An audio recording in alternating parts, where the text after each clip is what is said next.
Okay. I want to say thanks to each and every one of you for being here today. It's going to be a great day. I'm going to go through what I consider to be the very heart of my material. And people ask me a lot. They say, you put out a lot of material on your website. What is the main thing? If you had to tell me the main thing that I should check out if I check out nothing else that's up there, what would it be? And I always tell them the same thing. It's the material on natural law. If nothing else, that's the material that you need to understand deeply.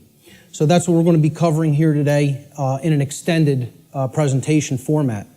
I want to go through a few things before we actually get started. So I call this section Before We Begin. And the word begin is actually important here because that's really what this presentation is actually about. It's initiation. This is an initiation into really, really deep, esoteric material that has been hidden from humanity for millennia. So I just want to ask people before we get started, how many of you are new or relatively new to my work? By a show of hands, please. That's excellent. This is great. That is great news. I am so glad to hear that. Okay? What I actually didn't want is to come here and talk to a bunch of people who are already totally familiar with my work and have already heard it. So this is great. Okay? How many of you here today feel that the human condition and life on earth for humanity right now is tolerable just the way that it is? By a show of hands. That's also pretty good, because if that was the case, I was going to say, there's nothing for you here today. There's the door. Okay? So that's good, that we're all hungry for change. One of the big complaints I hear about my work, when I check in on forums or something, or read some YouTube comments, many people will say, there's nothing new here. I've heard this before somewhere else. This person covers this. I've read this in this book. Well, ladies and gentlemen, I have news for you. There is nothing new here. I am not going to present anything new. I am not going to present anything that has not actually been in existence and will continue to be in existence. I'm not making up new material. I call myself, I would refer to myself, Art said it the other day, actually yesterday when we were having dinner. He said, I consider you an aggregator of material. And I love that term. I love that description of what I do. I am an aggregator. I bring things together into a tapestry and then help to explain it in simple and easy to understand terms so that people can readily absorb it, take it in, and then do something with that information. So you will not be seeing or hearing anything new here today. Okay? As the old saying goes in all of the old mystery traditions, there is nothing new under the sun. And what that phrase actually means, many people don't know what that phrase means. It means that the truth, it is singular and eternal. Truth has always been here among us, and it will always be here. It is our perception that must be aligned with it. So there's nothing new you're going to hear today, okay? These are eternal truths that have always been here among us. Another aspect I want to cover before we get started is about my presentation style. This is another thing that I get a lot of complaints about, and it's something that I have no intention of changing. Okay? My presentation style has been described by some as extremely intense and at times even combative. This is a word many people will use to describe my presentation style. Some of you here today are very likely to be angered by some of the things you may hear me say during the duration of this seminar. And I say, so be it. That's okay. If you get angry, that's okay. The fact of the matter is that truth itself, by its very nature, is belligerent. And I'll actually be putting up a quote to that nature later on in the presentation. The reason truth is belligerent is because it actually is at war. It's at war with the lie. It's at war with deception. It's at war with mind control. So truth can be belligerent. Many people don't want to hear it when they first encounter it. So I tell people all the time, I don't do this. I don't present this information, okay, to be liked. I don't do this to make friends, okay? I'm not interested in making a whole bunch of new friends. If it happens, that's great, okay? But that's not the reason I do what I do. I don't do this to be popular.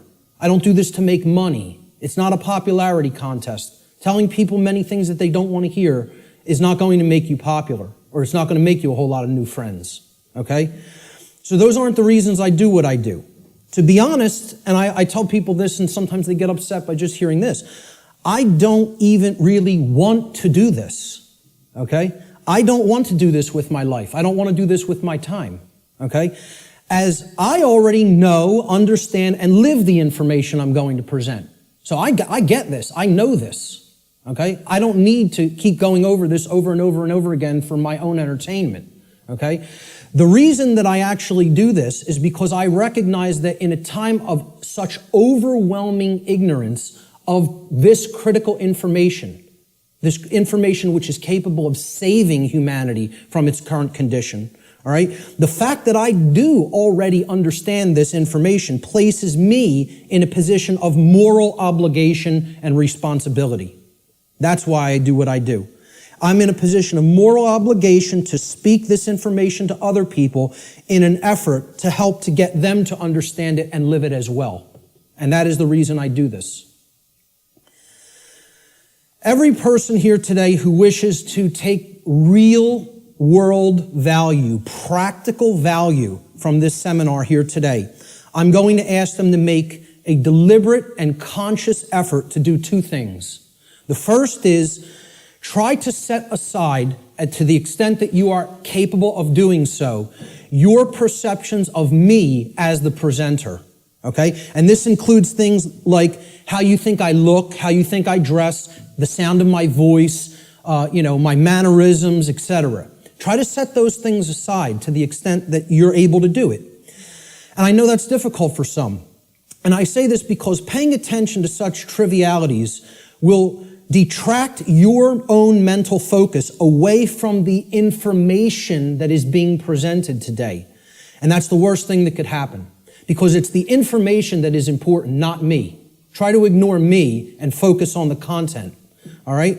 The second thing I ask people to try to do is to be consciously aware of any of your own impulses that you may have here today, to immediately reject the information that is being presented in this seminar based solely upon your own initial emotional reaction, your initial emotional response to this information, okay?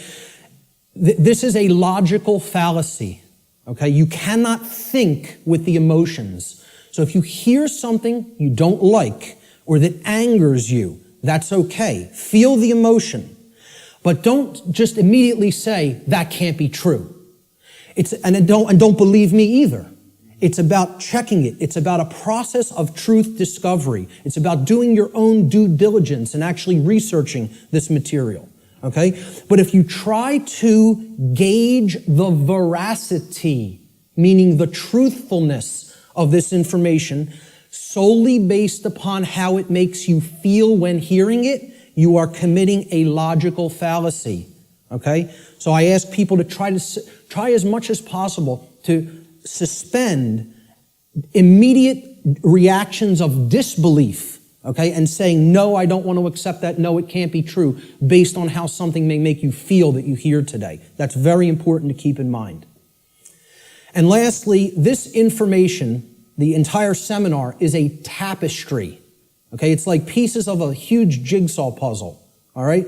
It is meant to be seen and taken as a whole in its entirety. Now, I know I'm asking a lot here too, because it's going to be a long day. Okay? And my goal here, my work here, is to keep your interest and your attention and your focus throughout the entire course of this seminar. And that's a challenging thing to do. But what I'm asking people is, you have to try to see it as a whole. Because if you took the time to be here and you gave a monetary donation to be here, I'm highly recommending that you stay for the whole duration of the seminar. There's a reason for that. You're only going to get the full tapestry, especially if you're new to my work, by hearing this information in its entirety, okay? So if you don't do that, you'll probably not recognize the patterns, which is what this is all about. That's what this day is all about, pattern recognition, okay? that are inherent to this tapestry of information. And more likely than not, you'll have wasted the time that you took to be here today and wasted the money that you spent to be here today. So I don't want anybody to waste their time and their money and their attention, and I don't think you do either. So that's why I'm asking people, stay for the whole thing. You'll get the maximum value out of this seminar if you stay for its duration. So with that having been said, let's jump into the material. This presentation is called Natural Law, the Real Law of Attraction, and How to Apply It in Your Life. And I emphasize that term, real law of attraction. Many people will be familiar with the New Age variants of the so-called law or laws of attraction. And this is going to differ quite widely from what people have heard in the New Age community and in the New Age movement regarding what the law or laws of attraction are. These are the real laws of attraction you're going to be hearing today and hopefully understanding today. So let's start in. The first section is about teachability, the teachability of the student, okay? How does a student place themselves in the best position to learn? An individual's teachability, or their ability to learn by way of being taught by someone else, is extremely dependent upon the open-mindedness or closed-mindedness of the individual being taught. Low teachability derives from arrogance and rigid skepticism. But it also derives, low teachability also derives from naivete and gullibility. High teachability, on the other hand, derives from a balance between healthy skepticism and an open-minded willingness to learn and change. So we don't want rigidly skeptical people, okay, that don't have an open mind at all. And we don't want naive and gullible people that will accept everything they're told. We want to strike a balance between these two modes. This is called a teachability bell curve, okay? And down here is the mental state of the student, whether they are, and it goes from arrogance, cynicism, skeptical nature, a teacher, a student, and then up to being trusting, then being gullible, and then being outright naive. Okay, so that's the whole spectrum of teachability. The best position to learn is up here at the top of the bell curve. This means you will learn the most if you are here. And that means you're in the balance between teacher and student. It means that you're somewhat skeptical and you're also somewhat trusting. It means that you're able to hold a proposition in your mind without accepting it or rejecting it immediately. It means you will consider the information with an open mind, okay, somewhat trustingly, but also somewhat skeptically.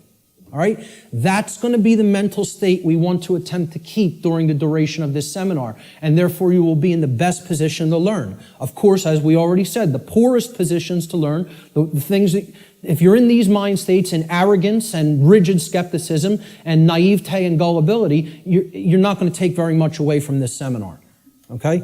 So we want to remain at the top of that bell curve if at all possible. Human beings should consider with great care where their information comes from, the source for the information. And this is because by refusing to present certain information and by influencing people to dismiss, to dissuade them from looking into certain information because they're telling you that it's unimportant or unnecessary to consider, many modern institutions like media, like so-called education institutions, are seeking to actually control human perceptions, or let's call it outright what it really is, to control the mind, okay? And therefore, to limit what human beings may even come to understand, and therefore by limiting what they are coming to understand, they're actually limiting what they're able to do, what they're able to change, what they're able to create in the world, okay? So you have to be skeptical of where your information comes from. And that's why I tell people at the very beginning in my lectures, do not believe me. The worst thing you could do is believe what I'm telling you. You need to look into it for yourself, and most of all, you need to do personal introspection to really feel inside of yourself whether this information resonates with truth. Everybody has that intuitive capacity. That also has to be turned on and engaged and used. All right? If anybody is coming to this seminar from the perspective of modern, organized, institutional bodies, meaning political thought, political agendas, political organizations, religion, religious thought, religious organizations. I'm talking about organized religion here, okay? What I call scientism. Not real science, but scientism. Science as set up by institutional bodies to be rigidly skeptical belief systems that blot out anything that could possibly say anything to the contrary of their pre-existing beliefs. I call that scientism. Okay? And of course, the New Age movement, which you could group that in with religion. It's just it's for those who don't fall into the religious mindset. This is an alternative religion proposed for them, and they call it the New Age movement. And I tell people, please don't think this is going to concur with any of these belief systems, with any of these boxes for consciousness. This presentation is going to shatter these boxes. It stands outside of all of these because these are limiters for perception and thought. They want to place everything in a box, say nothing outside of this box is fit for human consumption, so do not go there. And as a result, they act as a mind control influence. The other and biggest limiter of the human perceptions and the mind, and ultimately of our behavior, is money itself. If you want to talk about the biggest religion, if these other religions aren't big enough and powerful enough for you, there's the one that is the ultimate power in the world, the ultimate religion, the God of this world, if you will. Okay? So what I'm basically saying here is if you're already in a mindset approaching the, let's call it the discovery of reality or the exploration of reality from any of these perspectives, you will be sorely disappointed here today by what you're going to hear, because the information here falls well outside of any of these institutional limiters for consciousness, okay? The requirements for creating change and the role of knowledge. Let's talk about these concepts for a moment. Human beings everywhere say that they want certain things in their life, and they say that they want certain things to be present for all humanity, okay? We say we want certain conditions to be present for ourselves and our species as a whole. And we say we want things such as happiness, health, peace, prosperity, freedom, etc. And all these things are great things to aspire to. And we say we want them. Most people will say and tell you we want these things, all right? However, I don't really feel that they're truly being honest with themselves, okay? They'll say they want them, but then when you tell them, well, those aren't automatic conditions. They don't just magically manifest, okay? There are requirements for obtaining these conditions, okay? And people wouldn't say they want these conditions if these conditions were already omnipresent, right? They're saying that they want something because they don't have it at all, or at least in fullness, right? So when you tell them there's requirements for obtaining them, many people will say, oh, well, I may not be willing to go there. I may not want to exert that much effort. And they believe that somehow they're going to magically get these things, right? Well, this is what the real laws of attraction are about.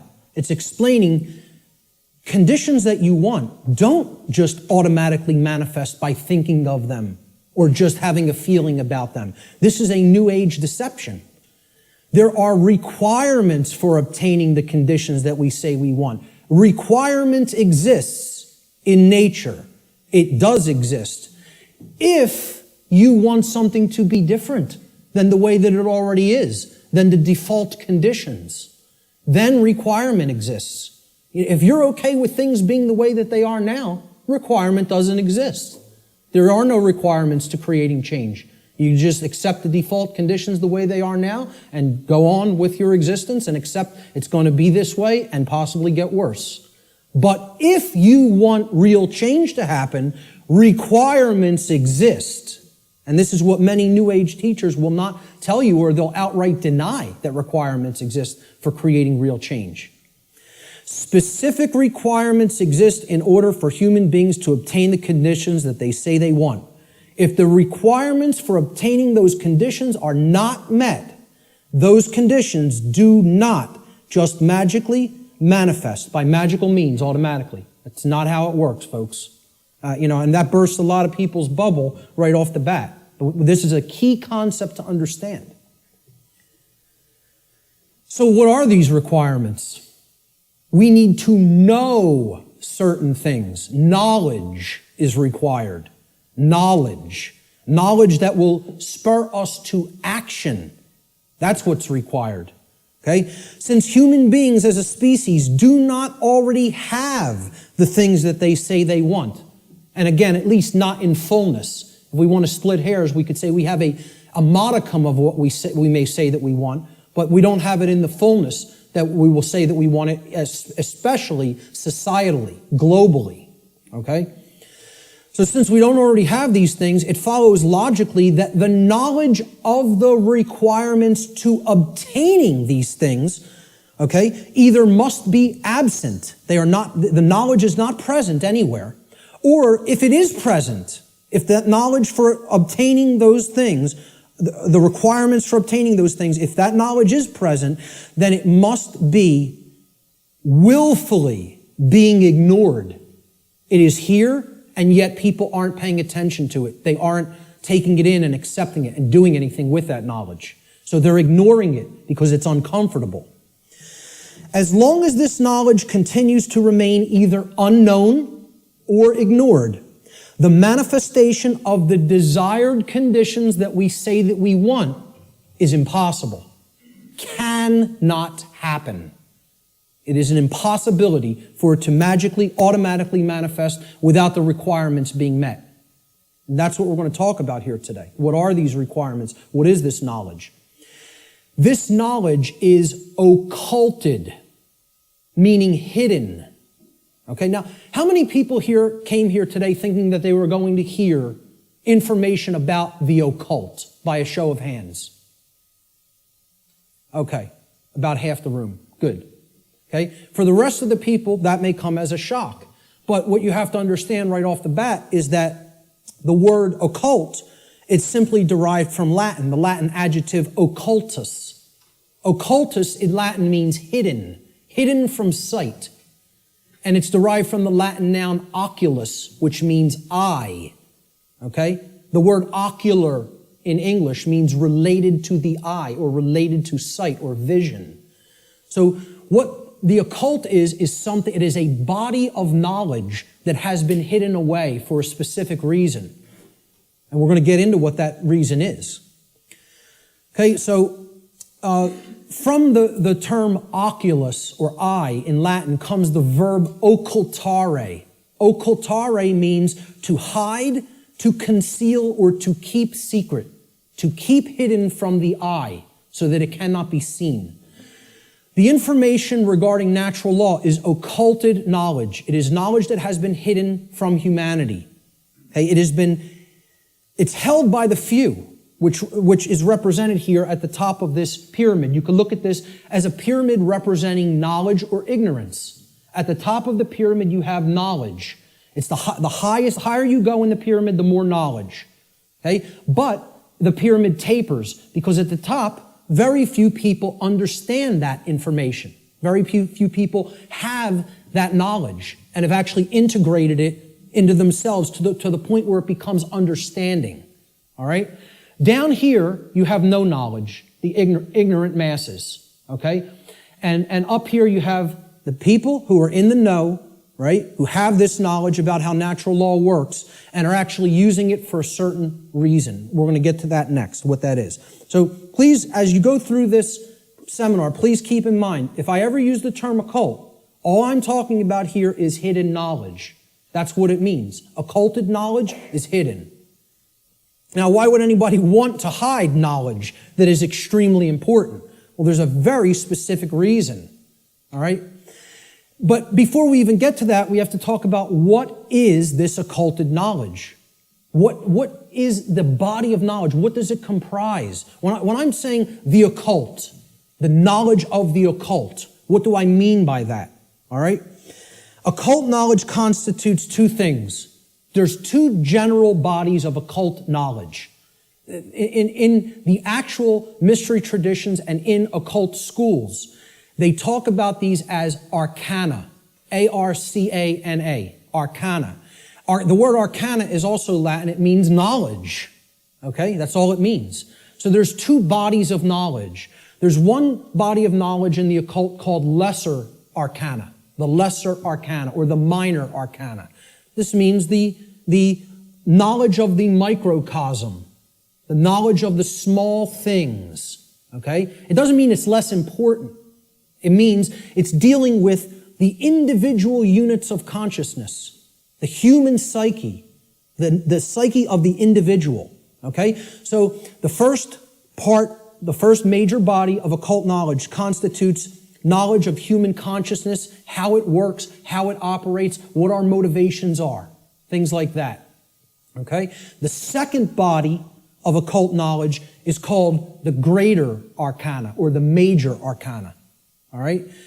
And again, this doesn't refer to that it's more important. It refers to, it is the macrocosmic understanding, the understanding of the very large laws of nature that govern the macrocosm, okay? So universal laws are part of the greater arcana of occult knowledge. And what I call here today, under the umbrella, the term natural law, falls into that second category of greater knowledge, the greater arcana of occult knowledge, okay? And what these natural laws are unseen and universal spiritual laws. We could talk about the word natural here too. Natural is derived from Egyptian and other Middle Eastern tradition languages, okay? The word neter in Egyptian, which would have been spelled without vowels, if we transliterated it, it would be NTR in English. Neter means spirit in Egyptian, in ancient Egyptian. The suffix al, even in English today, but if you go back into Arabic languages and ancient Middle Eastern languages, al as a suffix actually means of or related to, or having come from.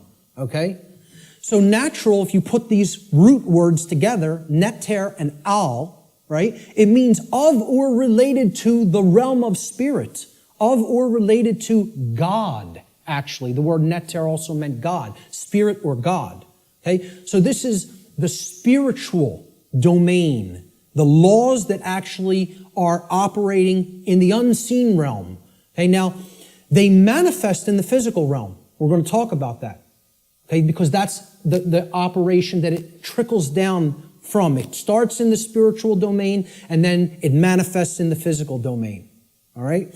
So it's important to understand these two bodies of knowledge. The lesser arcana, okay, is about the monad or the individuated unit of consciousness of the human being. And then the greater knowledge is about the laws that govern the macrocosmic universe. All right?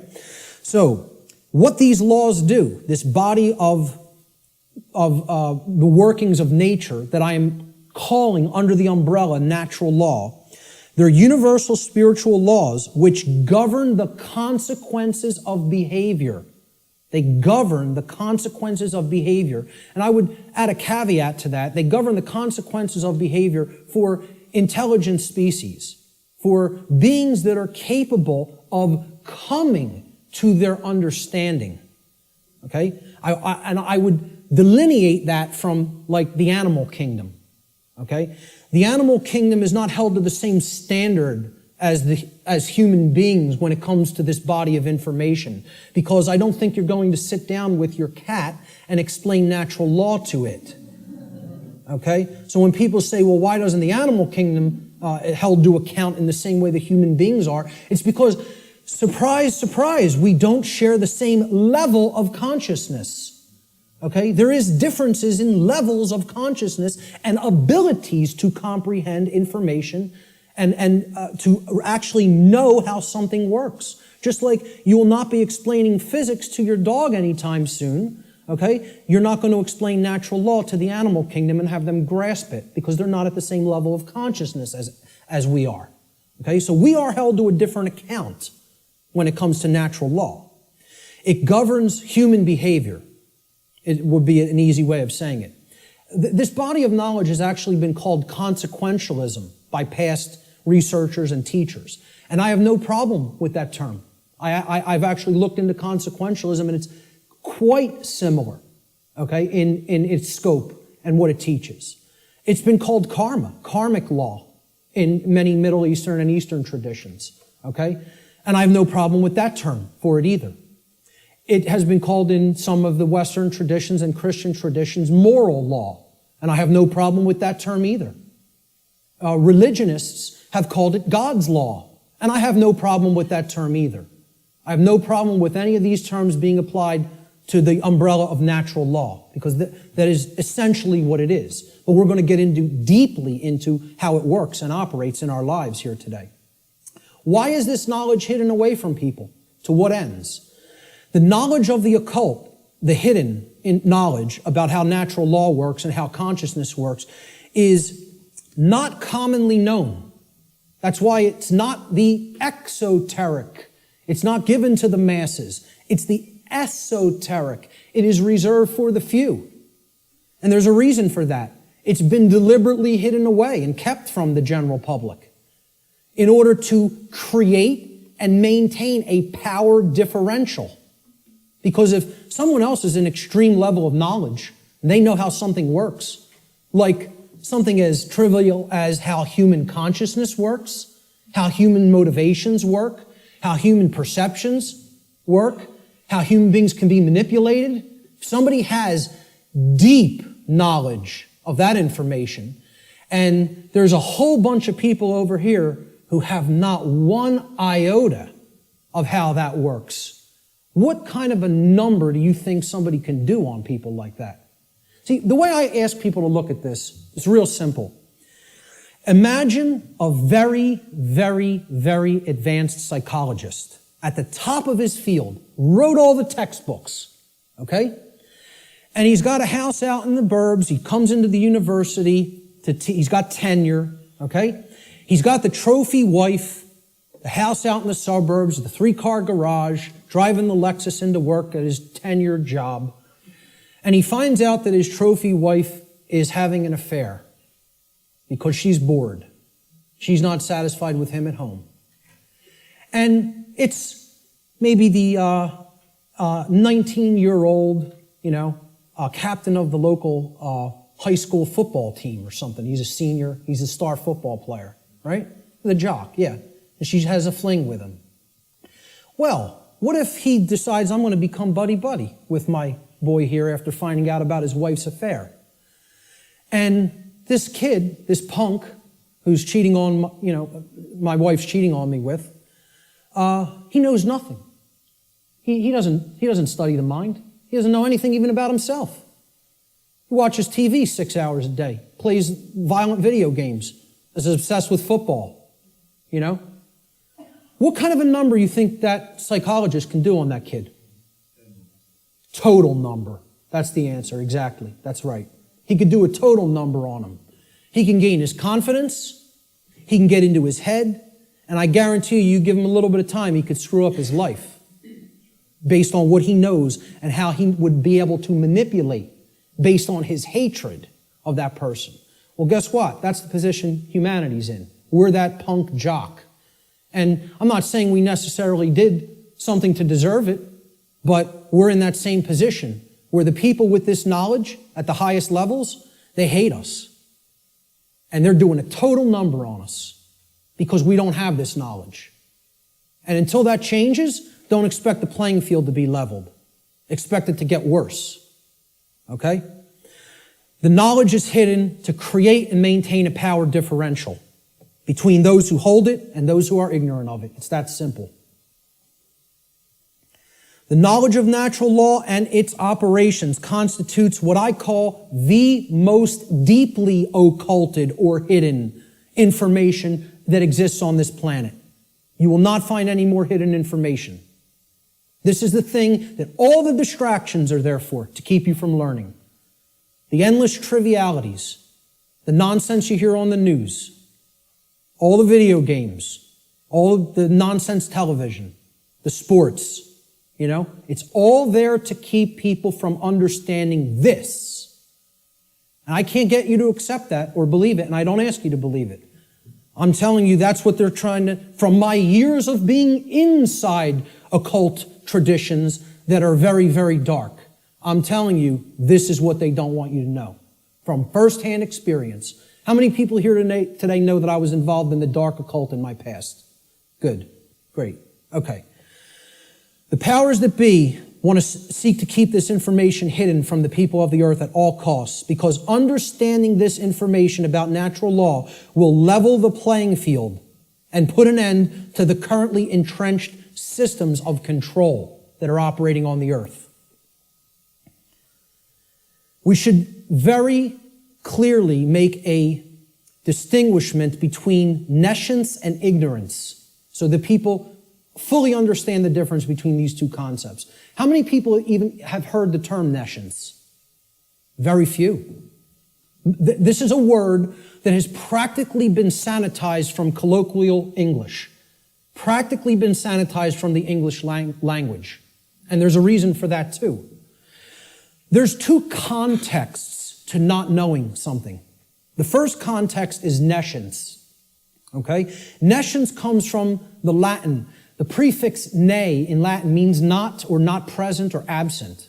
Okay? And then sciere in Latin means to know. It's where we get the word science from. Okay? So you put them together, and nescience, it actually, those two roots form another word, nesciere. Nesciere in Latin means not to know, to not understand. But there's a connotation to it. It means to not understand because the specific information that you may be having a desire to understand is completely absent. It is not present, and you cannot actually aggregate that information. You can't bring those pieces of grammar together to form the sentence. Okay? It's not present. Okay, so you don't have it at all. It's unattainable. This should be clearly delineated from ignorance. Now, nescience is not someone's fault. The information just isn't there. Okay, you can't be blamed for nescience. There is no blame in nescience. The person who is nescient is not to be blamed for being nescient. The information simply wasn't present so they could take it in and then come to understand it. Ignorance carries blame. This is another thing. People want to think in the New Age movement there's no such thing as. Nobody's to blame. And that goes to that there's no cause for anything that's happening, as you'll hear a lot in the New Age circles. Okay? I very strongly put down these notions, or attempt to. Okay? There are causes and effects. There are people who are responsible for what is happening. There is blame. Blame exists. Okay? There are people who are culpable. We're going to talk about moral culpability later. So ignorance has blame attached to it and responsibility attached to it. Okay? It comes from the Latin verb ignorare in Latin. And this means not to know, just like nescience means not to know, but in a completely different connotation. The connotation of ignorance means you don't know even though necessary information is present and right there before you, because you have willfully refused or disregarded that information. Whether you've refused it because it made you feel uncomfortable, or whether you disregarded it because you felt that's not important for me to know. I don't need to know that. Or you feel you already understand something that contradicts with what's, the new thing that you're hearing or seeing. Okay? So when you willfully disregard something, okay? If I wanted to willfully disregard the gentleman sitting in the front row, he's present. I could just pretend he's not here and ignore him. That's what ignoring is. This is why I try to say to people, the impact of the word is almost lost to us, of the word ignorance, because of the way it's pronounced. I tell people, start pronouncing it ignorance. Ignorance. Then people will hear the word ignore in it, and the connotation becomes clear. It means you're ignoring it. Ignorance. Okay? That's how I like to say it now. Because the connotation is clear that way. The information is there, the truth is there, and somebody wants to ignore it completely. Now, that is inexcusable, and there is blame that is attached with that. So what I ask people all the time is, do we have a nescient society, or do we have an ignorant one? Do we have an ignorant one? Is our society ensconced in nescience, or is it ensconced in ignorance? I would argue absolutely that we are ensconced in ignorance in society, not nescience. I think we are drowning in information. I think we are drowning in the truth that is all around us, but people are ignoring it, largely. Not everyone. There's many people who are very hungry for it and taking it in as fast as they can, But I think the majority of human beings are in the state of ignorance, even though the truth is present all around us. And that constitutes what Art talked about earlier, this consensus trance, which people in the so-called truth community or truth movement have likened to sleep. They say that they are asleep. I liken it to hypnosis.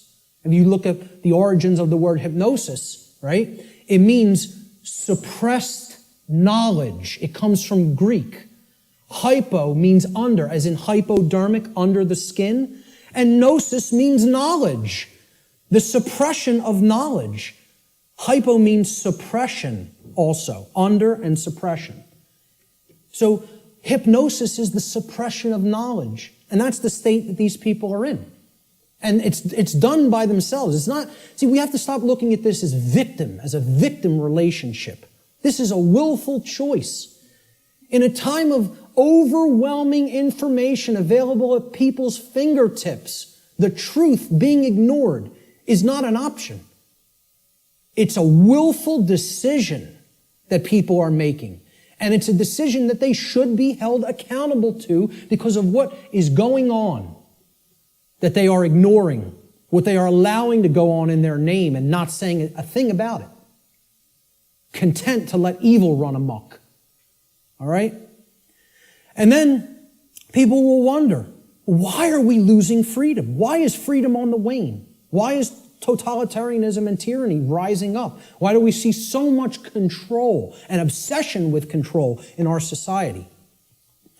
They'll see that. Many of them will see the rising police state. They'll see the injustices in our society. They'll see the restrictions on our inherent natural liberty. Okay? But here's the thing. Many of them will not make the transition to grasping. They'll say, yeah, this is what's happening to the earth. It's being turned into a huge prison everywhere. And at the most rapid pace right here in America. Okay? And they'll see this lock going onto the cage. But the question that they never get to, they don't even get to the question, let alone the answer, is why. They'll talk about the symptoms. They'll describe the prison. They'll describe every corner of the cage accurately in many cases. They can tell you exactly how it's working. They can tell you all the different aspects of the control system. But they can't tell you why it's actually going into place. Why is that happening? Well, that's what this presentation answers. Why are we losing freedom? And it gets to the actual heart of that answer. So what this presentation constitutes is a master key that unlocks all the locks to all the doors on all the cages in the prison, if it is accepted. And once again, I don't tell you that belief is required for that, because truth is always present. It's always here. It's a matter of, will we perceive it as being present, acknowledge it's present by stop ignoring it, okay, and then accept it into ourselves, and then do something with it. Understanding is not the end. Taking in the knowledge and understanding it is the beginning. Action is required. See, knowledge is required, understanding is required, but then action is finally required. Above all, if change is to be created. And that's how the laws of attraction really work. So, will people as a whole, as a society, accept that master key? I can't answer that question. All I could do is try to place it into their hands. After I have taken that key and unlocked my personal prison, my personal cages, and freed my mind, all I can do is try to help people to see, here's how this key works. Here it is. Here's the information that constitutes that key. And here's how you put it to work in your life. That's all I can do. Can't make anybody take it. Let's look at what problem solving entails, because that's really critical to understand if we're going to get past this stage and where we're at in our stifled evolutionary development as a species. There's a few main steps to solving problems, any problem. Doesn't matter what the nature of the problem is. The first is you have to recognize that the problem exists. Recognize that there is a problem to begin with. And I think by asking the question, is everybody content with the way things are? And nobody raised their hand. I think that's great, because it at least acknowledges to me the people here today recognize we have a problem. And that's healthy. That's good. Okay? Many people out there don't believe we have a problem. You know, they like this place. They like the world the way that it is. You know, which is unfathomable to me, because to me it's a living hell. And that's not because of how my own personal life is going. I'm very content with my own personal life. I have no self-inflicted suffering in my personal life. I don't create problems for myself. My life goes on very well according to how I live it without hurting anybody else. The problem is other people. And that's another thing the New Agers won't acknowledge, and they'll flip out if you say that there's a problem with someone else. There are problems with other people, okay? And people will say people in glass houses shouldn't throw stones. My glass house has been taken down long since, long time ago, because I went through all that personal introspective work. And I dug deep into my subconscious and faced those problems and confronted them head on and healed them and came out of the mindset that I was once in. Okay? So, you know, people will say, if there's something you don't like, you're seeing in other people, that's something in yourself that you're seeing in them. This is New Age mumbo-jumbo nonsense, okay? If you're not part of the problem, I'm not part of this problem. I can say that honestly. I'm not part of this problem. I can look at every single person, anybody who's watching this, and say, I'm not part of the problem that's happening on the earth. With all honesty and knowing that I am telling the truth with that. Okay? But see, at one point, I was part of the problem. And a big part of the problem. Okay? What I had to do at some point is stop doing this and pointing out and saying the problem lies elsewhere while I was still part of it. And then I had to do this and point squarely at myself and say, what do I need to change here, and finally here, in the guts, in the courage? You know, people will say, yeah, change happens in the mind, it happens in the heart. But lastly, it happens in the guts. We need to generate what I call the heart, mind, guts. Okay? You got to care enough to know and then put it into action. The heart, mind, guts. Okay? That taking action is the most important step when it comes to creating change. And we're going to get to that in a moment. But the whole point here is I had to look at what I needed to change about myself in my thoughts, my emotions, and my actions, and then change those things in myself. This is what most people want to run away from. They want to say, yeah, I want those things that I say I want to magically to be present in my life, but I don't want to do those things that require self-change in how I think, in how I feel, and in how I act.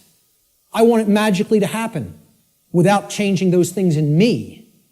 So I can honestly look at the rest of the world and say, the problem does not lie within me. I am not seeing a manifestation of myself in other people. Other people have not done the same process that I have, the introspective work that I have, and gone through that painful, painstaking work that involves effort, hard effort. I'm not up here telling people, I'm offering you the tonic. You're going to take a sip and magically you will be enlightened.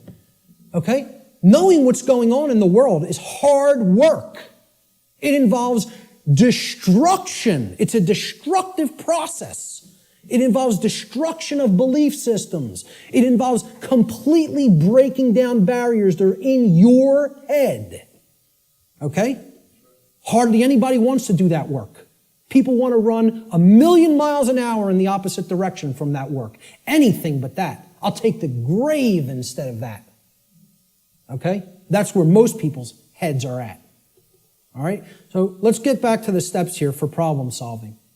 The first is you got to recognize that there's a problem. If you are in denial, good luck. Let me know how that works out for you. Because you're not solving any problem in a state of denial at all. Fear-based denial of the problem must first be dealt with and conquered and stamped out. And you have to acknowledge how bad it is. You know? People feel symptoms coming on of a disease or something and they want to ignore it because they don't want to believe I'm sick. I don't want to believe I'm sick. I don't want to believe I have a problem. Then you're waiting. You don't get it diagnosed, and then it turns into a much bigger problem, which is where we're at as a society for ignoring this information. This is what denial looks like, symbolically. Okay? A person with their head in the sand like an ostrich. And please take note, ladies and gentlemen, when you're in this position, when you're in the position of denial with your head in the sand, you're on your knees with your ass in the air. Okay? And I almost say it's amazingly synchronistic that the human body was designed like that. That in order to put your head in the sand, symbolically, so to speak, you have to be on your knees. Okay? And that's where most of our society is at. They're on their knees. And in that state of denial. The second step to problem solving is to recognize that the symptoms that are being displayed, the symptoms you are seeing, are merely effects of underlying causal factors. You can't treat symptoms and solve a problem. It's not possible. That's not how problem solving works. You have to get to what caused the problem. Okay? Instead of simply treating symptoms, make an accurate diagnosis of the causes of the problem. So what does the word diagnosis mean? Diagnosis comes from Greek. The preposition dia, transliterated there in the parentheses, you see it in Greek script. Okay? It means through or by way of. So by a method, by a particular method. All right? And the second part of diagnosis is the Greek noun gnosis. Gnosis means knowledge in Greek. So what a diagnosis means is through knowledge or by way of knowledge. You're going to solve the problem by way of knowledge. There is knowledge that acts as the requirement to solving the problem and getting what you want. And here's another thing, and I'm going to keep going back to this. It's going to be like an undercurrent in this. Because the New Age community, and I'm going to become a more outspoken opponent of New Age ideologies. Because they are lying to people. Whether it be through direct, willful deception, or whether it be through useful dupes and useful idiots. They are telling people things that are completely inaccurate to how things really work. All right? Because they want to keep people suppressed and non-active. They want people in acceptance mode of everything. Accept, never rebel. Okay? Don't take action. Just observe. Just watch. You'll hear all of these things in the New Age movement. Okay? The reason I bring it up is because when you even say the word knowledge to some New Agers, they almost take offense. Because what the New Age is becoming is the new modern day variant. It's a new form of what's known as solipsism. We're going to get to what solipsism is in a little while. Okay? But essentially, people don't want to hear that knowledge is what is required. Because the attainment of real knowledge, not pseudo-knowledge, real knowledge, requires work. It requires effort. It requires reading. It requires listening. It requires watching. And you know what most of all it requires that people don't want to give up? Who can tell me? Time. Thank you, sir. It requires time. There's one of the currencies people don't spend, on many things that they don't feel they can get immediate gratification from, which is why immediate gratification is so stressed in our society by the control system. That's what keeps people in their ignorance. So a diagnosis means if you're going to get well, you got to have the knowledge of the underlying causal factors that led to the creation of the symptoms. You're not going to treat the symptoms and get well. You got to have the knowledge to get to the causal factors, to find out what cause put this into effect. And we're going to talk a lot about cause and effect. The third step to problem solving is, through the knowledge that you've acquired now, via making an accurate diagnosis of the problem of the causal factors, right? You're going to then put that knowledge into action. Understanding what created the problem is like step 2, right? Stop being in denial. Understand what caused the problem.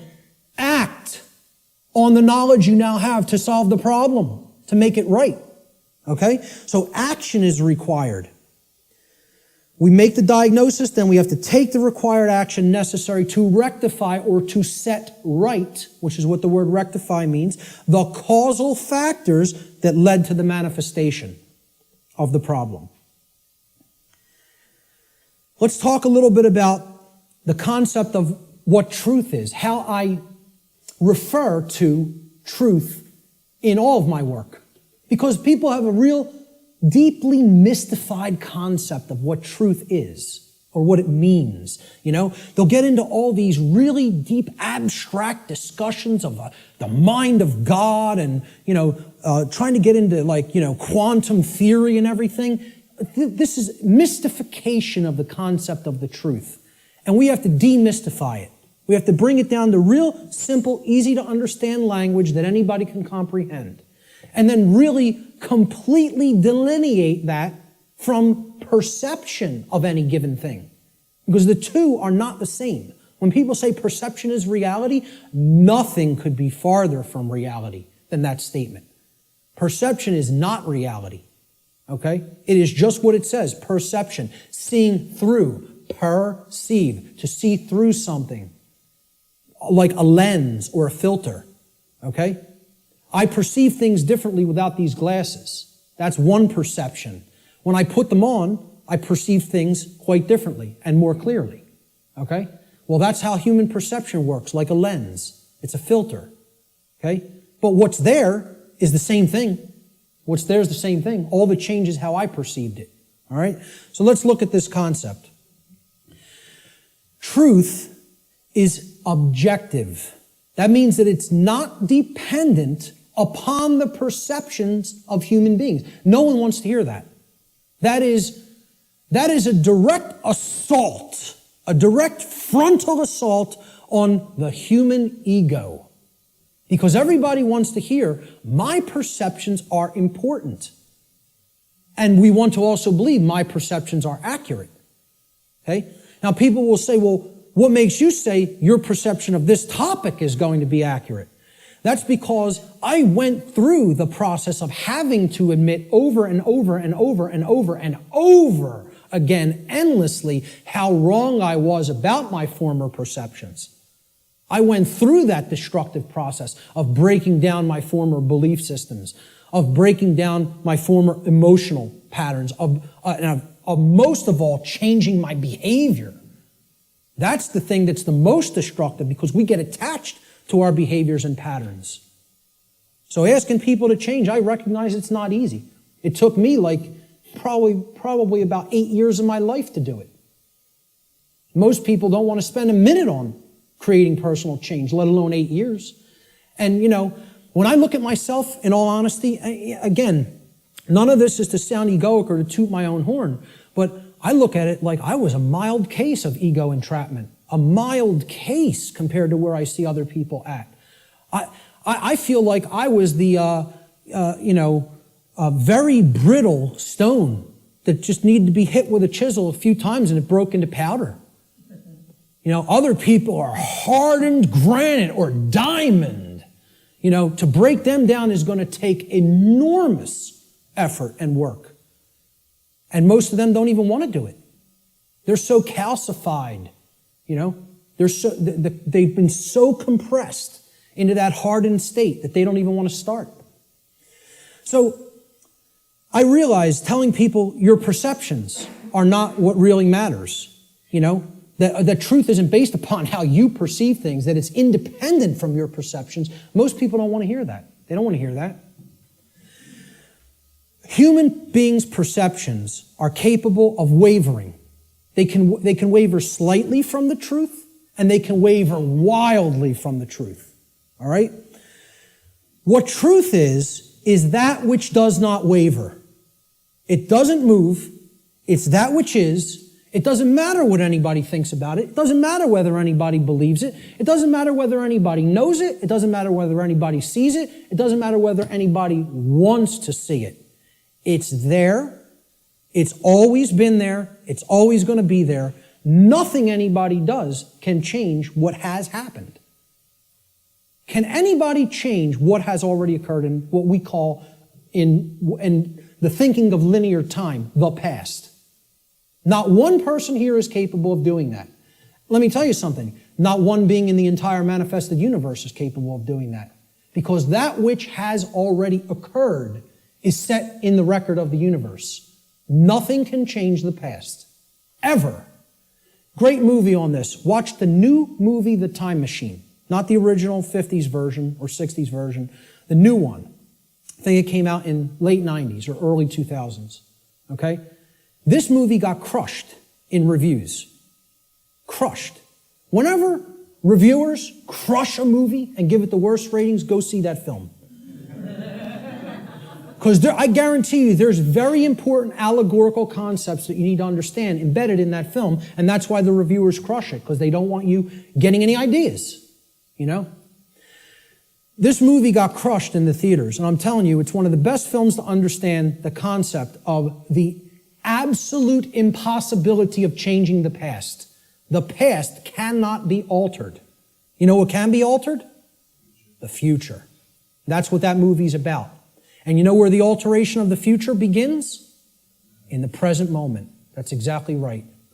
That's the only place it begins. Okay? So what truth is, the demystified concept of truth, is it's simply that which already exists. It's that which has happened in the past and is happening in the present moment. The truth does not exist in the future. When we get to those future moments and it's the present, truth will be existent then, but not until, okay? So there is no such thing as truth in the future. Truth is that which has occurred in the past and that which is occurring in the present. It is simply that which is and that which has been. Please recognize when I use the word truth, that is all I'm talking about. I'm not talking about the mind of God. I'm not talking about the entire reason for the existence of the universe. I'm talking about the events that have taken place in the past and are taking place in the present. That's all. And guess what? That's all the truth is. It doesn't need to be any more complicated than that. Okay? You want to make it more complicated than that, call it something other than truth so as not to confuse people to what truth really is. Truth versus human perception. Okay? Now, I want to ask people to imagine, see these white lines? Imagine these white lines that do not waver as truth. And imagine that the perception that is set against the truth, we're going to take three different individuals. This is individual A, this is individual B, this is individual C. Okay? Their ability to perceive what has occurred and what is occurring is what I would refer to as consciousness. Okay? Consciousness is a being's ability to recognize patterns and meaning with respect to those patterns. Meaning you have an accurate understanding of what's taking place within and around you, or you have an inaccurate understanding of what's taking place in and around you. If your consciousness is high, meaning it's at a high frequency, okay, that means you're going to have more of an ability to understand and recognize the patterns. If your consciousness is low, you're at a low frequency, you're going to see the pattern less. You're not going to accurately perceive. So I liken this to a waveform. In simple, physics, a wave, this is a simple sine wave, okay? It has its crest here and its trough here, okay? And then the pattern repeats, goes up to the crest, down to the trough, and it repeats over again. The distance between the either crests or troughs of the wave is called the wavelength, okay? The longer the wavelength, the shorter the frequency. What that means is how frequently is it going to be intercepting the line that represents truth? How frequently is it going to be aligned with this line, which we are calling truth? Okay? Now, can everybody just, with that explanation, understand this simple model and what I'm talking about here? Is that clear? Okay, because it's important. Because this is a low frequency vibration. It's a low frequency wave. A wave like this, if it was an audio wave, would produce a low frequency, would produce a low bass tone. Okay?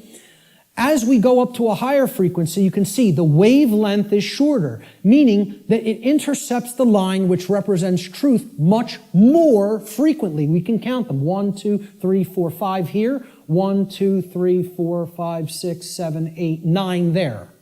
Okay? So this is a higher frequency vibration. And we go up to an even higher frequency. Let's say person C has this consciousness. They have a higher frequency. Okay? And they're intercepting the line that represents truth much more frequency. I won't count those out because there's a lot of them, okay? The higher the frequency, the more in tune with truth we are. What would happen if this frequency became infinitely high? What would it become? It would be indistinguishable from a line. And therefore, someone would be aligned to that which is. The higher the level of consciousness or frequency, which is their perception of reality being accurate, okay? Not wavering as much from the truth, because it's hitting it in more places. We would basically, this wave would turn into a line at some point, the higher the frequency went. Think about this in sound, right? You hear a low bass tone, it's like, then it goes up, and it would go eventually outside the range of human hearing, because the frequency went so high. Same concept here. The higher the frequency, the higher the perception of reality, the quality of the perception is going to be. Okay? The concept to keep in mind here is perception is not reality. It's the filter we see reality through. What the human being's work is to do is to align their perception to the reality which exists, which is truth. We need to set aside what we want the truth to be and look at what it is. What it is altogether different than what we want it to be. But until we recognize what it is, we're not even in a position to make an accurate diagnosis of what's going on and therefore create what we want it to be. So I'm going to give the first quote here, comes from a gentleman I personally greatly respect. How many people are familiar with Travis Walton, by a show of hands? Hardly anybody in the room. Wow, 2 people. Amazing. And I know Barb is in the back because we've met him personally. I spoke with this gentleman at a conference last year in 2012. And I just want to say, I just think he's a totally genuine individual. I don't care what anybody thinks of me saying that, okay? I believe him. Do I know factually that what he claims happened to him did? No, I do not. But I believe what he is saying for a reason. when I am around somebody, especially for any length of time, I think my intuition is good that I can get a feel for their heart. Okay? And when he's telling you stuff, it's very consistent. And in his book, he asks people, you need to listen to my whole story, suspend your disbelief for a minute, and then do your research and then make a judgment call. Do you want to believe me? Do you think I'm telling you the truth? Do you think I'm lying to you? And then make up your own mind. Okay? And who Travis Walton is, he claims that he was an abductee, that he was taken on board an extraterrestrial craft at a point in his life. He disappeared for days. They were out looking for him, and his best friends were accused of murdering him. And he shows up 5 days later in like deplorable conditions, out on a country road someplace. But anyway, again, I spoke with him back in 2012. I just bumped into him again. We were just at a conference. I'm bringing this up for a reason. We were just at a conference in Philadelphia where he spoke. And this quote, I feel I would start, if I was going to quote somebody, I was going to make this like the first quote in the presentation today. Travis Walton says in his book, which is called Fire in the Sky, he said, I have come to realize that the biggest problem anywhere in the world, the biggest problem anywhere in the world is that people's perceptions of reality are compulsively filtered through the screening mesh of what they want and do not want to be true. Now, when I read that in his book, I got chills up and down my spine. Because I said, this meshes exactly with what I'm talking about in my section, in my presentation called Truth versus Perception. And he's encapsulating it in a sentence perfectly. All right? We want things to be true. That doesn't make it so. That's not what makes truth the way that it is. What makes truth is the way that it is what behaviors were taken and what is the actual effect in the manifested world. That's how things are. Okay? It doesn't matter how we want them to be. They may be a completely different way right now than we want them to be. And I would say for the people in this room, they are a completely different way than we want them to be. But most people in the world think, they kind of believe that they're the arbiter of truth. And that's a bad place to be in. That's a very, very low level of consciousness. To think that if I don't believe that it's this way, it's not this way. Many people are trapped in that state of mind. Okay? Now, the reason I even bring this up and included Travis's quote here is at this conference that we were just at a couple of weeks ago. Okay? I didn't speak at it. I tabled at it. A woman came up to my table and she picked up my New Age Bullshit DVD, which is available here today in the back. And she said, "What's this about?" With a real skeptical look. And I explained, well, it's a 7-hour extended video podcast that has many, many slides, okay? I gave a shortened version of it at the Free Your Mind conference in Philadelphia. And this is the extended version that goes deeply into the deception of the New Age movement and how it is a religion that is designed to suppress the masculine side of the personality, which is the side that actually takes action and creates change.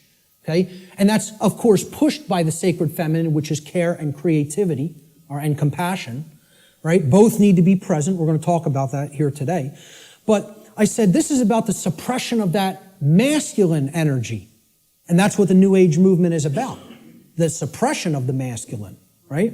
So I said what the New Age religion wants to teach people is just accept everything the way it is, no matter how unjust it is, no matter how deplorable the conditions are, no matter how much evil is taking place in our midst. Accept it. That's the New Age religion. And here's what she said. That's exactly how I am. I just accept everything. I don't make any judgments on anything that occurs, no matter what it is, no matter how it's perceived. You want to perceive it as evil? That's your judgment. I said, yes, it is my judgment. You know why? Because it's evil. It really is. There is such a thing. I said, and you're content to let evil run amok and take this whole world because you don't want to act. Because what's really there is cowardice. That's what it really is. Okay? And she didn't want to hear that. She said, I prefer not to see it that way. Now, align this with the quote. I prefer not to see it that way. Okay? And I hope by some miracle she happens to see this presentation at some point. Okay? And, you know, in hindsight, I didn't say this to her on the spot, but I thought about it for a little bit the next day. And what I should have really said is, no, you prefer not to see, period. That's the truth. Okay? So I prefer not to see it that way means, no, I want to ignore reality. I want to believe what I want to be true is the way that it already is. And this is what the New Age hoax is peddling to people. Okay? So, great quote that I thought accurately sums it all up. See, this woman also told me that she is a follower, quote unquote, of the New Age ideology that is referred to as the Course in Miracles. How many people have even heard of this? A lot of people. Okay? You know what that is? It's called solipsism, wrapped in a nice, neat new package. Solipsism. How many people are familiar with the ideology called solipsism? Good. More than I would have thought. Most people have never heard of this. Okay? Solipsism is a completely egoic and destructive ideology that has absolutely no bearing or resemblance to truth in any way. And the people who are solipsists are mentally ill. I'm not even going to provide any evidence of that. I'm telling you, you need to research this religion and sickness for yourself. It's a mental illness. A solipsist is a mentally ill person who should probably be somehow removed, segregated from society, and institutionalized until they are made well, because they are a destructive influence on society. This is what I focused on podcast number 1 of my podcast series and radio shows. I went into the ideology of what solipsism is and how destructive it is and how it's a religion. Okay? What this is, well, first of all, let's look at the word. And you'll notice I'll be breaking down words all day long. Because if you don't understand where words came from, you don't really understand what they really were intended to mean. Regardless of whatever connotation they may have taken on in the modern world, the intended meaning of the word, the original meaning, is derived from its etymological derivation. You need to go into the ancient languages, Latin and Greek roots and other languages, Germanic, Arabic, etc., and you need to break down the words from their etymological origins. Then you will understand their real meaning. And I'm telling you, you do this, and the top of your head will blow off by what you will find, by what words we speak on a daily basis actually mean, and we have no idea what they mean. Okay? So the word solipsism comes from the Latin adjective solus, which means alone or one. And then the Latin pronoun ipse, which means self, myself, etc. Okay? The ideology of solipsism is that nothing exists outside of me. I'm the only being that exists in creation. Or essentially, it's another way of saying I'm God. Okay? That my perception is the only real perception and no one else is here. Now imagine that. Now, what I'm essentially telling the audience here today is your perceptions are not the truth. You have to work to align your perceptions with the truth. That's damaging enough to the human ego, okay? If I just said, none of you exist, I'm only perceiving your existence, I'm the only one who exists, imagine how egoic that statement is, and actually how demoralizing it is to other people. You're even telling them, I don't even consider that you exist. That's what a solipsist is. They believe the universe is a big illusion created somehow for their amusement. And that there's no objective reality that you don't exist, you don't exist, you don't exist, you don't exist. I'm the only one who exists. And that's not mental illness. We don't diagnose that as mental illness. Okay? I don't care if you want to accept the notion everything is one. I personally accept that notion. I do accept that we are all one. That doesn't mean you're not existent in the physical domain right now as I'm talking to you. Of course we all exist here. We are in the physical domain, okay? The whole point is these people want to believe the entire physical domain is such an illusion that nothing that takes place in it matters or has any significance and should just be watched and nothing should be done to change it. And let me explain what this is, folks. When I was a Satanist, okay, and I was working inside the Church of Satan and other dark occult organizations, they have a set of sins, believe it or not. They don't look at them as sins in the same way that, religionists look at sin. But they have the things that, these are behaviors and thought patterns that should not be engaged in by the dark occultist themselves, by the magician, if you will. You are not to engage in these behaviors, but we are to peddle them to other people. We are to get them to engage in these behaviors. Okay? You know what the first one is?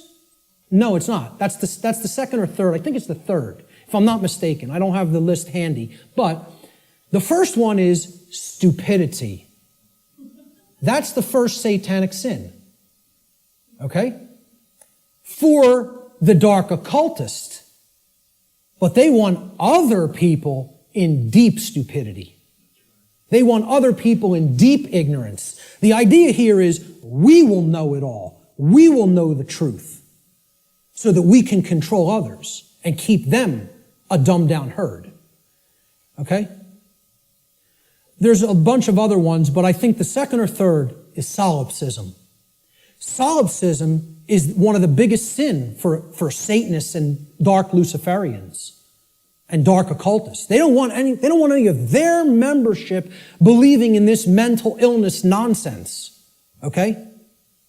But they want to propagate it and peddle it. They want to do that.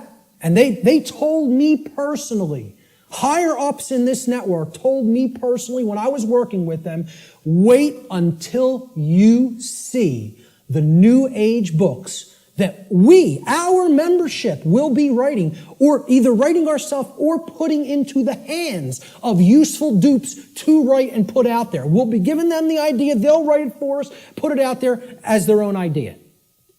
And they said, we are going to propagate and peddle solipsism like you have never seen. And you know what? When they say something, they do it. I'm serious. They're aligned. Their act is together. They act on the same page. And for that, I have respect for them as an enemy. And I don't take anything they do lightly. I recognize they have the will. They're not like the rest of humanity.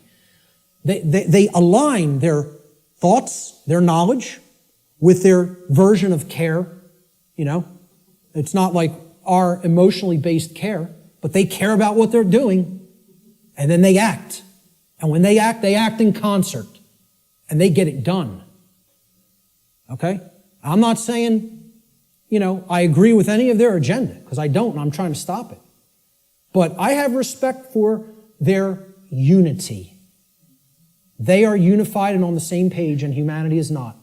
And that's why, in all honesty, we're having our rear ends handed to us in this spiritual battle right now. At least right now. Solipsism is the ideology that only one's mind is sure to exist. Solipsists contend that knowledge of anything that is outside of one's own mind is unsure, and hence there is no such thing as objective truth. Okay? No such thing as objective truth. And therefore, nothing about the external world and its workings can actually ever be known. Just think about that statement. It's saying no one can ever know anything. You cannot come to know anything at all. There is no such thing as knowledge. So what I would say to somebody who's following the quote-unquote Course in Miracles, or a course in solipsism, or a course in acceptance of all forms of evil in this world, is you can't know anything by reading the Course in Miracles, because nothing can be known.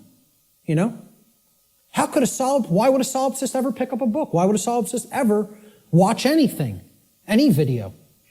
Why would a solipsist ever engage in a conversation with another human being?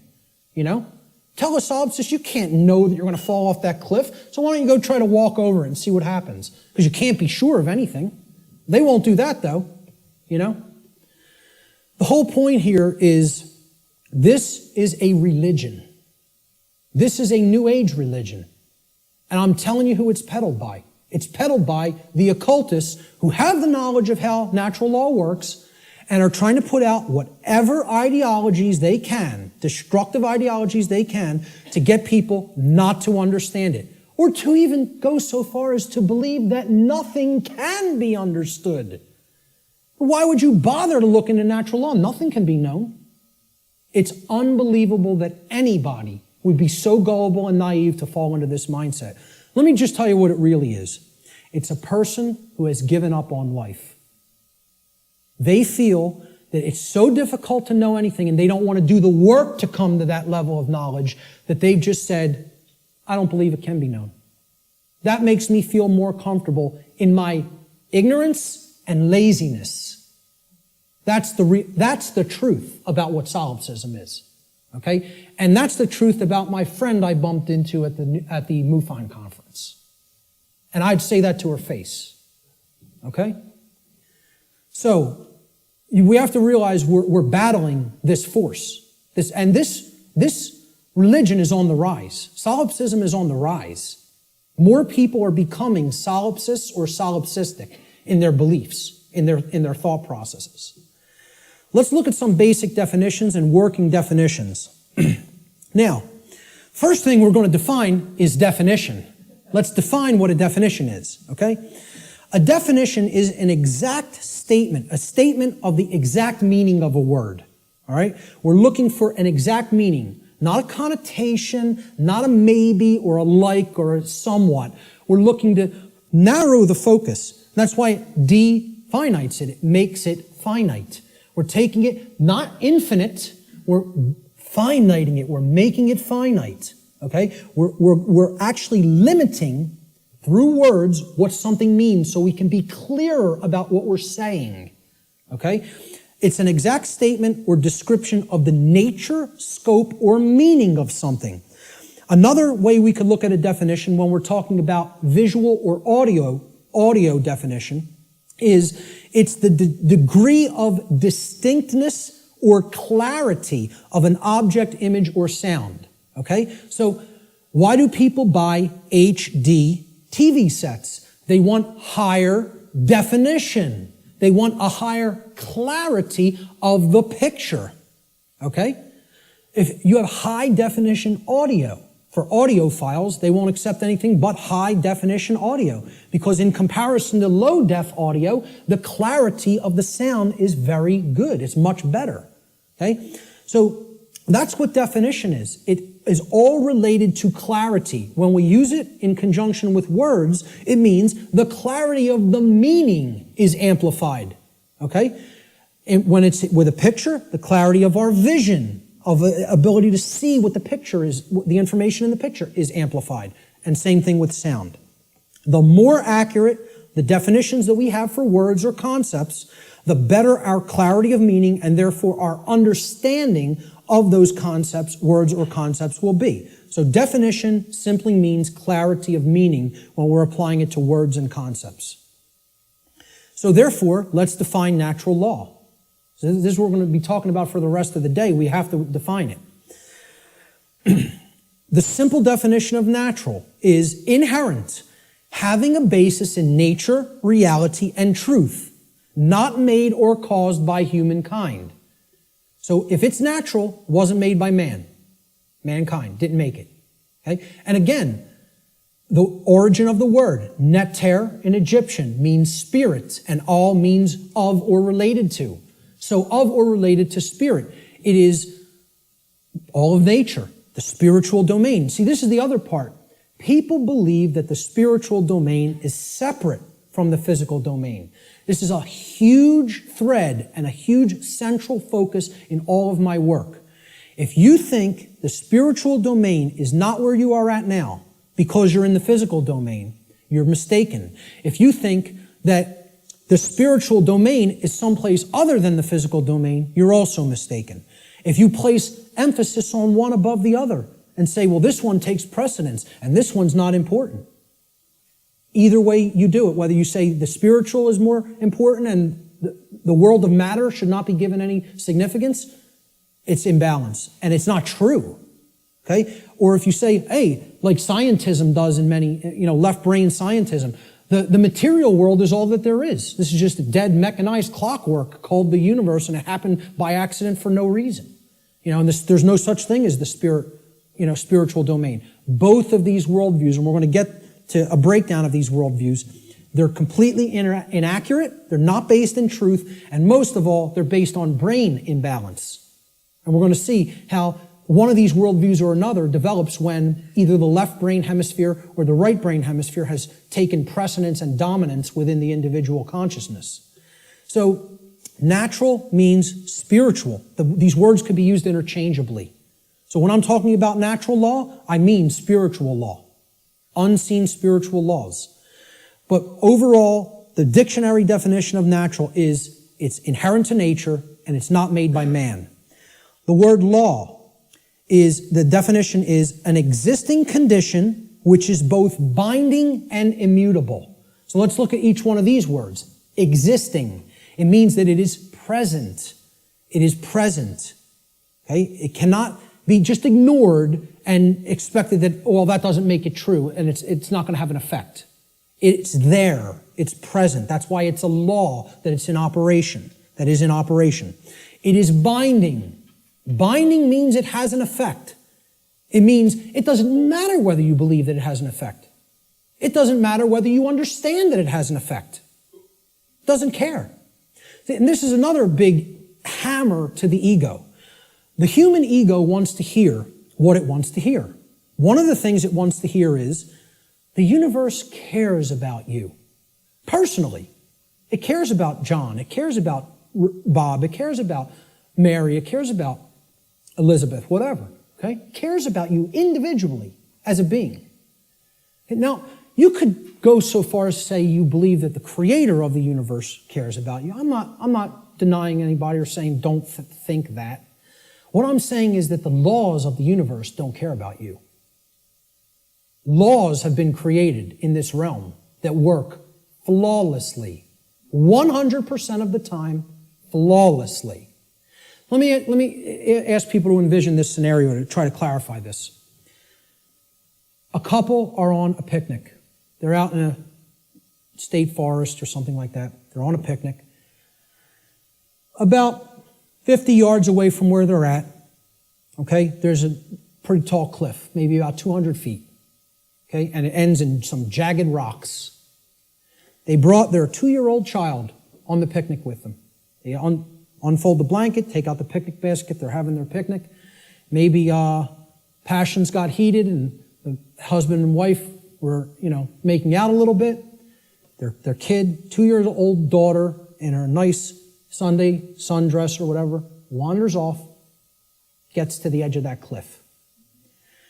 Will gravity care if that girl goes over the edge? No. Will gravity allow her to go over the edge? Yes, it will. Gravity is not going to say, this girl doesn't understand this law, and she'll die if she goes over that edge. She's innocent. She's nescient even. Not even ignorant. Innocent and nescient. Will that law still have an effect? You damn better well believe it will. And so does natural law in the same way. It doesn't care whether you don't know.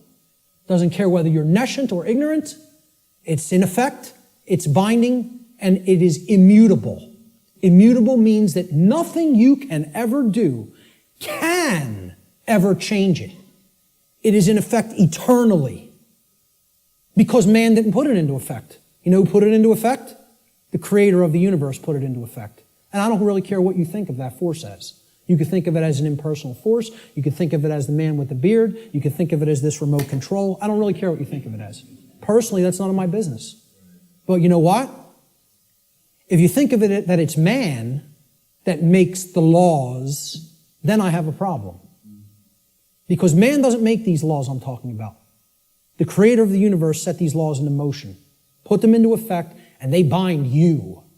You and I are bound by these laws, whether we like it or not, whether we accept it or not, whether we understand it or not, they're in effect, and you are already creating the reality that we are experiencing based upon interaction with these unseen laws. Already. You're already doing it. You can never not be doing it. That's an impossibility. Okay? You're always creating, co-creating in harmony, in cooperation, I should say. Whether it's in harmony or opposition is a different story. In cooperation with these spiritual laws that I'm going to talk about. You are already creating in cooperation with them and can never not do so as long as you exist in the physical domain. Okay? So that's what the simple definitions that we're working forward with. Natural law doesn't mean anything other than this. That's it. It means, so let's put them together. Inherent, existing conditions. Conditions that exist in nature which are both binding and immutable.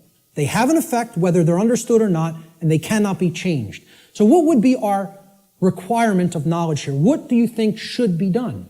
If we are always working with these, do you think we're going to create something that is wise to create, that is good, that is in alignment with what we say we want if we don't know how these laws operate? You know what's going to be created? A mess. Total chaos. Something you don't want. Something that leads to enormous suffering, which is where we're at. If, on the other hand, you have that knowledge of how these things work, then you align your behavior to them, you're going to create a whole new different ballgame. And then you're going to not have self-inflicted suffering. Okay? That's what this is all about.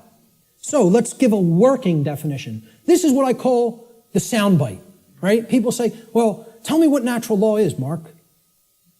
You have a few days? Maybe a large portion of the day like we're going to cover today. Maybe. Some people will get it. Okay? But really, you need to devote a large amount of time to studying this, understanding it, reading about it, and even experimenting with it. This is not an untestable hypothesis. Okay? And it's not a hypothesis. It's actually a law. But it's not untestable. You can test it. You can apply all the scientific methodologies to natural law. Same thing. Gather your information, observe, hypothesize, observe, test the results, publish the results. That's scientific methodology. The scientific methodology will be borne out for everything I'm talking about in this presentation if it is applied. Because this is not a religion. This is not some New Age mumbo jumbo. This is a science. It is a science that constitutes knowledge of how laws that are existent, in operation, and immutable in this universe work, and how we are creating what we experience in conjunction with these operating laws. And man didn't put them into effect. Whatever created this universe put them into effect. I'm not here today to tell you what that is. Your job in your own personal experience is to get in touch with what you feel that is. I'm not here to tell you what that is. Now, I'm not here to tell anybody what that is. But my whole point is it created these laws, and they're in effect. And if you want to stop suffering, and if you want the human condition to change, you have to understand how these laws work. There is no way around that. Knowledge of these laws is required. And this is what people in the so-called New Age movement and in religious communities and in other communities don't want to acknowledge. They don't want to acknowledge that work is required. So let's give a working definition for natural law, my soundbite variant, okay? I tell people who want the 6 o'clock news edition of what natural law is, okay?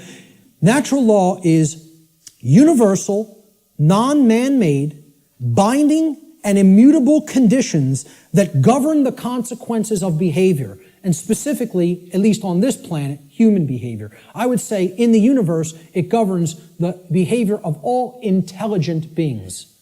Intelligent beings. Okay?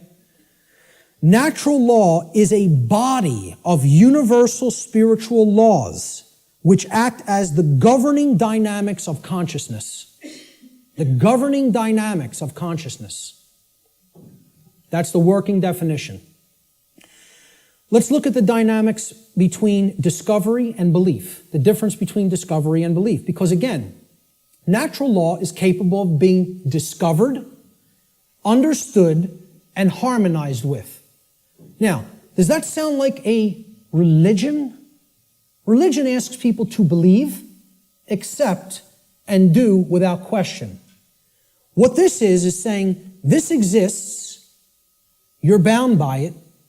The best you can do is to understand its operation like you would understand gravity, and therefore not just walk toward the edge of a 200-foot cliff that is bottomed by jagged rocks. If you're intelligent and you understand how the law of gravity works, you won't do that behavior. Okay? Just like if you're intelligent and you understand how natural law works, you won't do certain behaviors to create a prison for the entire species, for your entire species. Unfortunately, humanity has not reached that level of consciousness yet.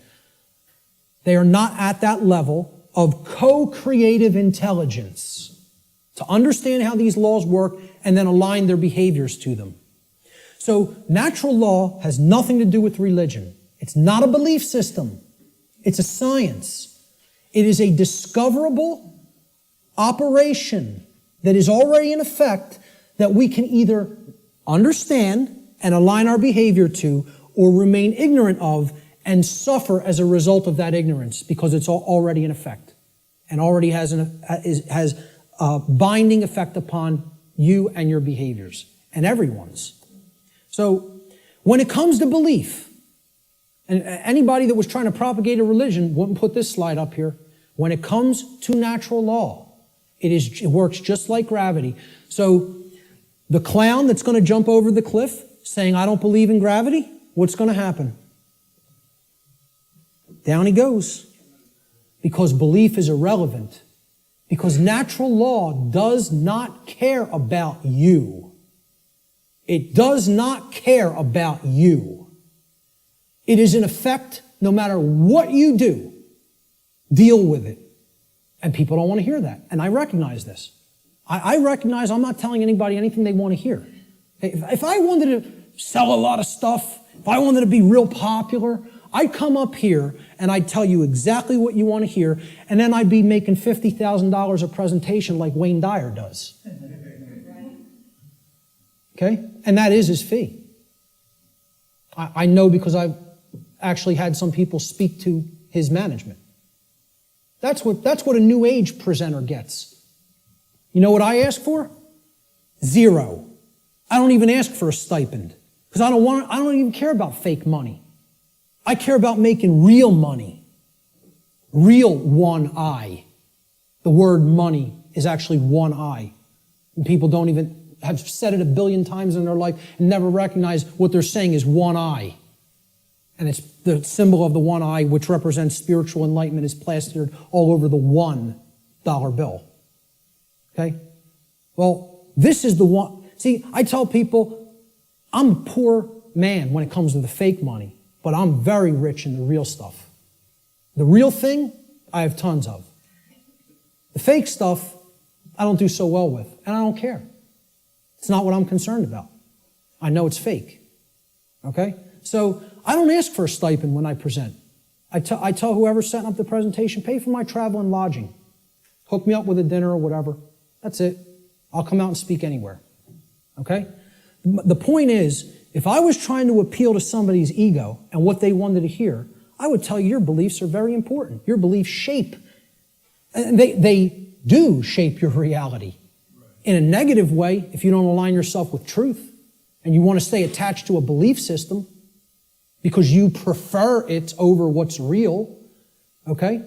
So when it comes to natural law, I'm not telling people don't believe in yourself. People will say, there's forms of belief that are good. Yeah, I acknowledge that. I understand that.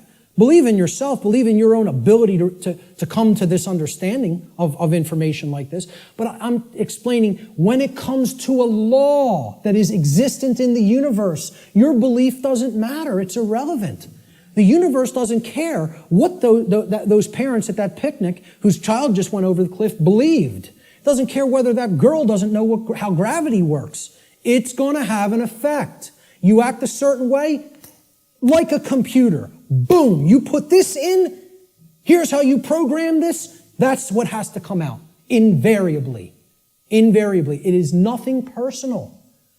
Natural law is not a personal force. It is an impersonal force. That every single mystery tradition and occult tradition that has actually wanted to share this knowledge with people has been telling people about and attempting to tell people about since time immemorial. It is an impersonal force. It does not care about you. It does not worry or care in the slightest bit whether you understand it or accept it or not. It is in effect, you are bound by it, the end, and stop crying in your milk over it. That's it.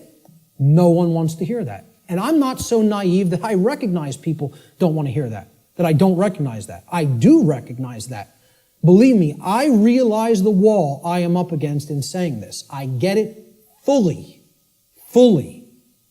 If I wanted to blow smoke up people's rear ends, I'd come up here and I'd say, the universe cares about you and what you believe.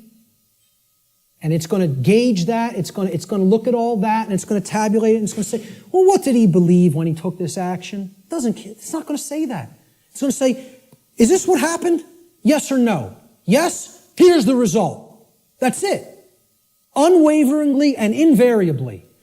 The human ego has a hard time with that. There was some popular TV show, I don't even remember what it was. Barb had downloaded it, and she was watching an episode, and it said, humanity's greatest fear is that truth is absolute. And I usually don't bother watching any television, okay?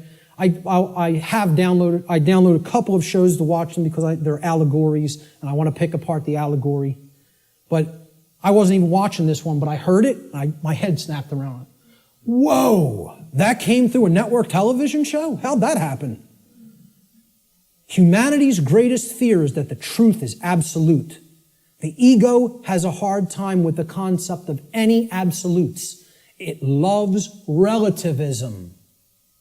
That's another part of the big trap of where we're at. Relativistic ideas, and especially when it comes to morality. We're going to talk about moral relativism. But the concept here is natural law does not require your belief to be in effect, no more than gravity requires your belief to be in effect. Okay? That needs to be understood. Human belief is completely irrelevant when it comes to the existence and operation of natural law, just as it is irrelevant in relation to any of the other laws of nature such as gravity, inertia, momentum, thermodynamics, or electromagnetism. Similar to such other phenomena of nature. The workings of natural law require no belief in order for them to be discovered and known. So what I'm saying is, your belief will not change natural law, but your inquiry into it can lead to an understanding of it. You can develop the knowledge of it if you are willing to open your mind and look at how these laws function and what we're getting as a result of our disharmony with them. The philosopher Søren Kierkegaard said that there are two ways to be fooled. One is to believe what is not true, and the other is to refuse to accept what is true. Okay? So, believing in untrue notions, which is what religion is, all forms of it, all the 5 religions I posted at the beginning of the presentation. Organized cultural religion, money, scientism, politics, and the New Age movement. There's the world religions, folks. People think of religion as only the cultural religions. No, there's 4 other ones. One's called government and authority, okay? Or politics, however you want to name it. The other one is money, finance. There's another religion. One of them is the New Age movement, and one of them is scientism, which I'm not going to refer to as real science because it is not.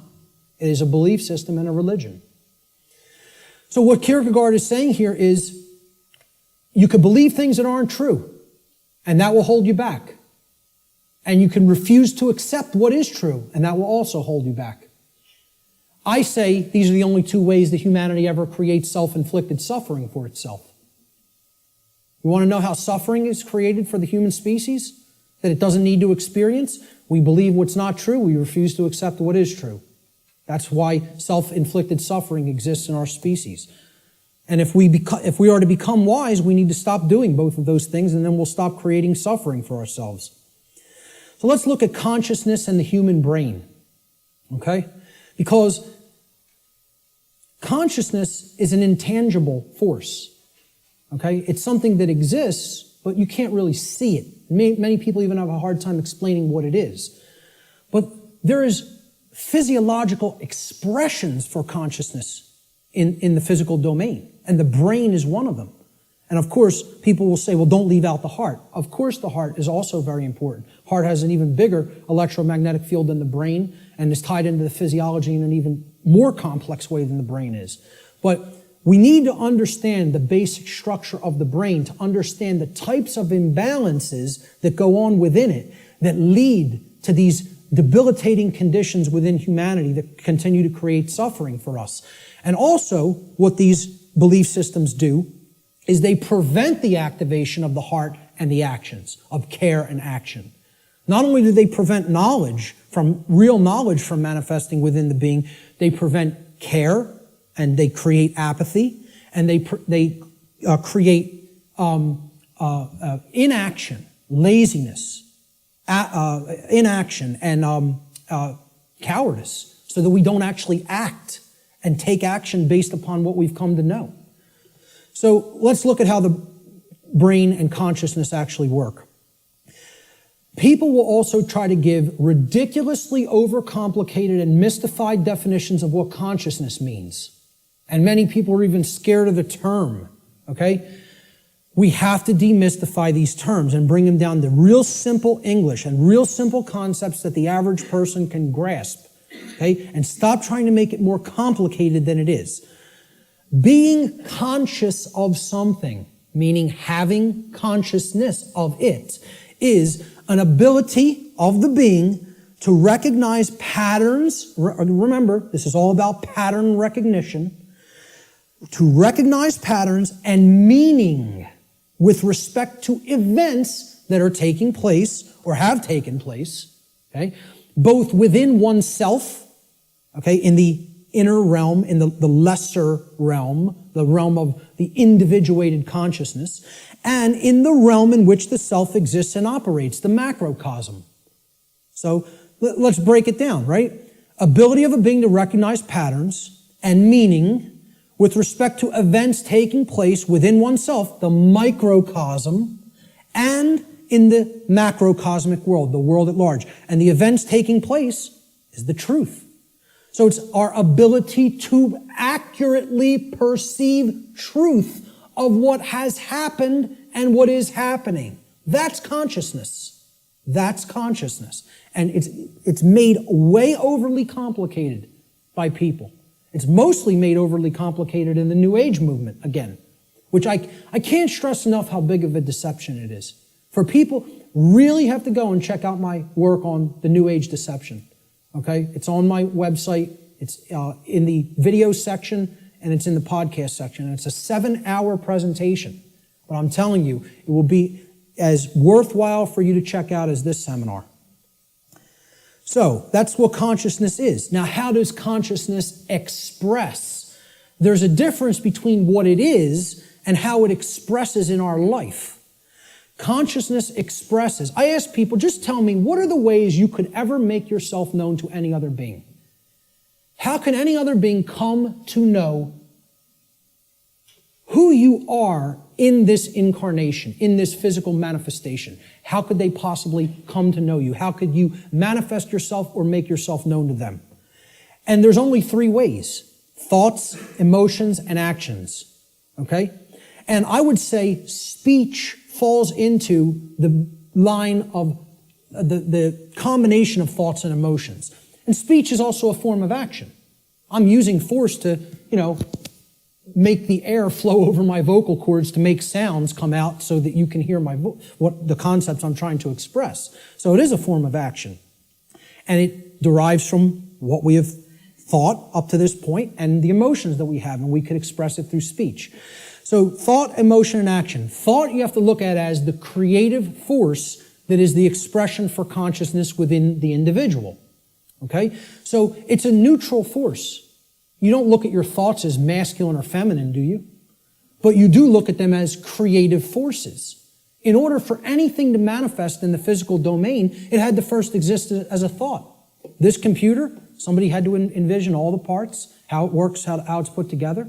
Okay? This camera equipment, the clothes you're wearing, the seats, everything that exists had to first exist in the realm of thought. Had to. By law. Then it comes into physical manifestation through action.